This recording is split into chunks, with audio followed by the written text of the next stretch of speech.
Hello दोस्तों, नमस्कार। मैं सोलंकी, आप सभी का स्वागत करता हूं दोस्तों आपके सुपर कोचिंग यूट्यूब चैनल पर। आज दोस्तों हम बात करने वाले हैं दोस्तों झारखंड के अंदर जो आपकी भर्ती निकली हुई है आचार्य, जो 10+2 और दोस्तों आप लोगों के लिए जैसे +2 भी कहते हैं कॉलेज में जो दोस्तों लेक्चरर होते हैं, एक तरह से उनके लिए निकाला है, जिन्होंने अब पूरा टीजीटी पीजीटी नाम खत्म करके एक माध्यमिक आचार्य कर दिया है। तो सर इसमें कई सारे बच्चों के सवाल आ रहे हैं, क्वेरीज आ रही हैं। जब मैंने एक वीडियो बनाई थी उसमें बताया था मैंने नोटिफिकेशन के बारे में पूरी एक कितनी वैकेंसीज आई हैं। तो उसके बाद जब मैंने कमेंट देखा तो उस बच्चों के कई सारे सवाल थे, सर कि अगर जो बीएड एपीरिंग वाले हैं क्या वो फॉर्म फिल कर सकते हैं, या दोस्तों अदर स्टेट वाले हैं क्या वो फॉर्म फिल कर सकते हैं, या फिर सर जो एज रिलैक्सेशन है उसमें आपका कुछ छूट मिलेगी कि नहीं मिलेगी। और साथ ही साथ जो पीजी है और ग्रेजुएट को लेकर के भी पॉइंट था कि जो उन्होंने 9th और 10th में जो टीचर बनना चाहते हैं तो उनके लिए तो ग्रेजुएशन प्लस बीएड मोस्टली मांगा जाता है, जहां भी क्वालिफिकेशन है आप पूरे भारत देश के अंदर बात करोगे। लेकिन यहाँ पर वो खत्म ही कर दिया टीजीटी पीजी वाला कॉन्सेप्ट, फिर पीजी दिया इन्होंने, पोस्ट ग्रेजुएट प्लस बीएड मांगा एक तरीके से। तो उसको लेकर के क्या हम, अगर हमने ग्रेजुएशन कर रखा है तो हम फॉर्म फिल कर पाएंगे या नहीं कर पाएंगे, तो सब पे चर्चा करते हैं यहाँ पर, एक एक चीज समझते हैं प्रॉपर तरीके से। तब लोग जुड़ जाओ सब लोग यहाँ पर। देखो दोस्तों, बता दूं दोस्तों, ये बहुत दिनों बाद वैकेंसी आई है, सबसे पहली बात तो ये है। और इसकी नियमावली पहले ही बन गई थी, तो उस पर भी लेकर के बच्चों ने काफी इस पर सवाल उठाए थे।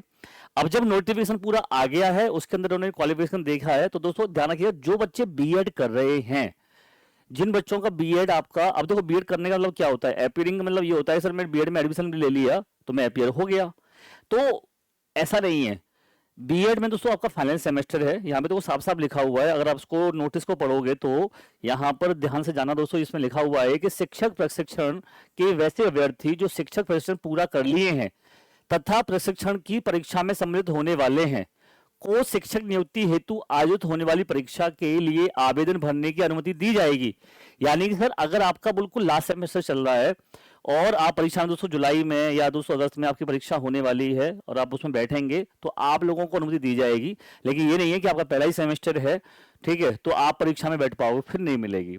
लेकिन सर इसमें भी क्या दिया है, परंतु ऐसे अभ्यर्थियों का प्रशिक्षण परीक्षा फल झारखंड कर्मचारी चयन आयोग द्वारा आयोजित शिक्षक नियुक्ति की परीक्षा फल के प्रकाशन की तिथि के पूर्व, यानी कि उससे पहले झारखंड कर्मचारी आयोग अथवा राज्य सरकार द्वारा निर्धारित समय सीमा तक समर्पित करना होगा। अब सर यानी कि जो ये समय सीमा तय करेंगे, ठीक है, अभी कोई इसमें ऐसा इन्होंने स्पष्ट नहीं किया है कि वो समय सीमा क्या होगी, कि भाई जब तक रिजल्ट आएगा सीटेट आपका पूरी भर्ती का, जैसे भाई अब जुलाई तक तो फॉर्म ही फिल होना है आपका, तो जुलाई तो आपको वैसे मिल गया, और उसके बाद में जब रिजल्ट आएगा तो उस समय तक ये आपको दोनों मिलकर के राज्य सरकार जो है और चयन आयोग आपको टाइम इतना देगा, तो वो कितना समय उनके लिए रखेगा ये उस पर डिपेंड करेगा। उसके पश्चात कर्मचारी आपका आयोग जो है द्वारा उसकी अनुशंसा विभाग को उपलब्ध कराई जा सकेगी। तो यानी कि ये यहाँ पे उन्होंने स्पष्ट कर दिया है। तो आप इसको ऐसे समझ सकते हो, अगर आप लास्ट सेमेस्टर में हैं, आपका परीक्षा होने वाली है अभी दो तीन महीनों में, 1-2 महीने में, तो आप इस फॉर्म को फिल करिए, आपको इसकी परमिशन मिली हुई है, मिलेगी आपको, यहाँ पे दिया हुआ है साफ साफ कि आपको परीक्षा फॉर्म भरने की अनुमति दी जाएगी। तो ये तो हो गया बीएड वाले बच्चों के लिए, अपीयरिंग वाले बच्चों की कहानी। दूसरा सा इसके अंदर एक सबसे बड़ी बात आती है कि जो बच्चे पीजी किए हुए हैं, तो देखो पीजी को ही यहाँ पे माना गया है, ग्रेजुएशन को नहीं लिया गया है। ग्रेजुएशन यहाँ पे पीजी प्लस पोस्ट ग्रेजुएट और यानी कि आपका बीएड लिया गया है। तो सर यहाँ पे इसके लिया गया है कि अभ्यर्थियों को आयोग में आवेदन प्राप्त होने की अंतिम तिथि तक न्यूनतम शैक्षणिक योग्यता जो है वो उत्तीर्ण होना आवश्यक है, और शैक्षणिक योग्यता के निर्धारण के लिए ऑनलाइन आवेदन की अंतिम तिथि को आधार तिथि रेफरेंस डेट माना जाएगा।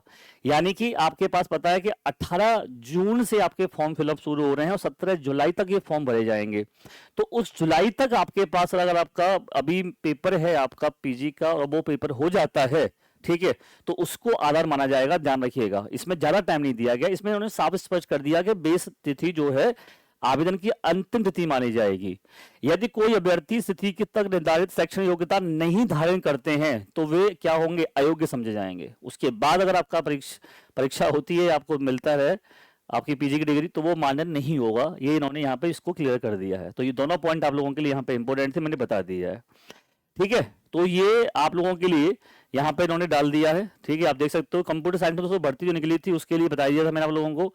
अब सर इसके अंदर एक सबसे बड़ा जो पॉइंट आता है वो आप देखोगे, यहाँ पर आइए जरा, एज इलेक्शन का। तो सर आप लोगों को छूट नहीं है इसमें, ठीक है। एक मिनट रुको जरा, ये तो परीक्षा शुल्क हो गया आपका, पूरा फॉर्म फिल करने का जो डेट है। ठीक है, मैं इसमें आपको एक चीज़ और दिखाना चाहता हूँ। ये देखिए आप, ये तो इनका वो है,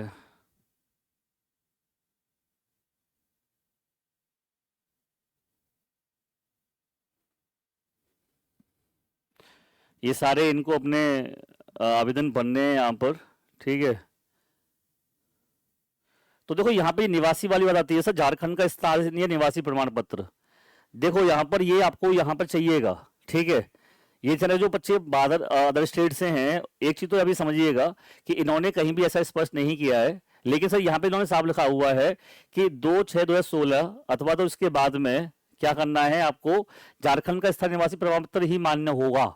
ठीक है, तो सर आपका जो झारखंड में स्थानीय निवास पत्र मूल निवास आपको चाहिए, वहां का डोमिसाइल चाहिए। ठीक है, तो उसमें आप ये बनवाओगे, तो आपको ये बनवाना होगा जिसमें आपको यहाँ पर पूरा कार्यालय की मोहर होती है, पदाधिकारी का मोहर होता है, ये बनवाना ही होगा आपको। ठीक है, तो स्थानीय निवास प्रमाण पत्र यहाँ पे होना है। लेकिन सर आरक्षण की बात की जाए इसमें, तो यहाँ पर इन्होंने एक चीज स्पष्ट की है, मैं दिखा देता हूँ आप लोगों को।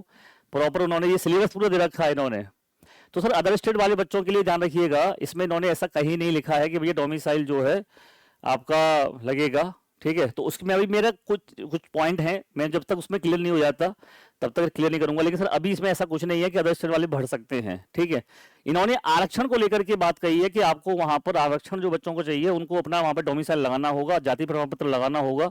ठीक है, वो इन्होंने यहाँ पे दे भी रखे हैं, मैं दिखा देता हूँ आपको ये कहाँ पे दे रखे हैं। ये इसमें मुझे वो मिल नहीं रहा है। ठीक है, एक मिनट मैं दिखाई देता हूँ अगर थोड़ा सा। हाँ, ये देखिए आप, प्रवेश पत्र हो गया ये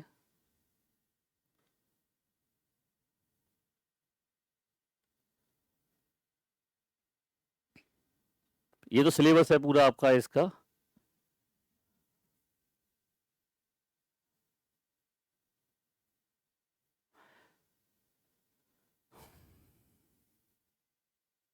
ठीक है, ऑनलाइन आवेदन के, हाँ ये देखो यहाँ पे दे रखा है, आप आओ देखोगे। आ,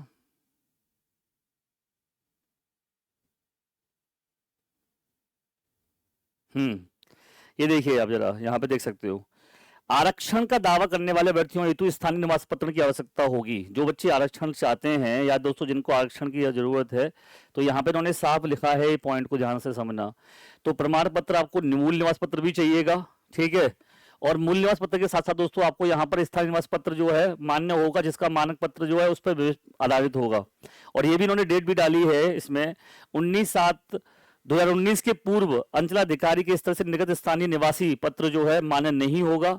तो इसमें इन्होंने डेट भी डाली है कि किस तरीके के जो हमारे जो प्रमाण पत्र हैं, जाति प्रमाण पत्र हो या फिर जो है स्थानीय मूल निवास है, वो इन्होंने यहाँ मांगा है। तो ध्यान रखिएगा, ये सारी चीजें दोस्तों मैंने यहाँ पे आपको लगभग क्लियर करने की कोशिश की है। और इसमें बीएड एपीडिंग वाले बता दिया मैंने आप लोगों को, PG grade PG post grade को लेकर बता दिया मैंने। एज को बता दूं कि कोई छूट नहीं मिली है, लेकिन विकलांग वाले बच्चों जो विकलांग हैं उनको 5 साल का दोस्तों छूट, अतिरिक्त छूट दी गई है। तो जो 40 साल है वो 45 साल हो जाएगी, तो उनको 5 साल की अतिरिक्त छूट है। लेकिन और दोस्तों उनके लिए छूट इसमें एज का नहीं है। अगर एज को मैं दिखा दूं आप लोगों को, तो एज का आप देखो ये रहा। ठीक है, ये एज जो है यहाँ पे इन्होंने कह दिया है साफ साफ कि 1/8/2025 को एज को काउंट किया जाएगा। मिनिमम एज 21 मानी गई है, मैक्सिमम 40 है। लेकिन जो बच्चे विकलांग हैं, दिव्यांग हैं, उनके लिए 45 ईयर होगा, ध्यान रखिएगा। ठीक है, तो दोस्तों ऐसी बहुत सारी वीडियोस के जुड़े रहे हमारे साथ। और भी कोई क्वेरी रहती है आप लोगों की तो बताइएगा हमें। तो आप दोस्तों ज्यादा जानकारी के लिए हमारे साथ अगर आप चाहें तो हमारे टेलीग्राम चैनल से जुड़ सकते हैं। दोस्तों ये है मेरा टेलीग्राम चैनल, जो बच्चे अभी तक नहीं जुड़े हैं, सोलंकी सर टेक्स्ट बुक, ये ध्यान रखिएगा, यहाँ पर टेलीग्राम चैनल है। ठीक है, इसको या तो स्कैन कर लेना आप लोग, ठीक है, या फिर टेलीग्राम पे लिखना सोलंकी सर टेक्स्ट बुक, वहां से आपको मिल जाएगा। और दोस्तों ज्यादा जानकारी के लिए आप मेरे को इस नंबर पर व्हाट्सएप मैसेज भेज देना, मैं आपको लिंक भेज दूंगा टेलीग्राम का। ठीक है, तो bye bye, take care, thank you, Jai Hind, जय भारत।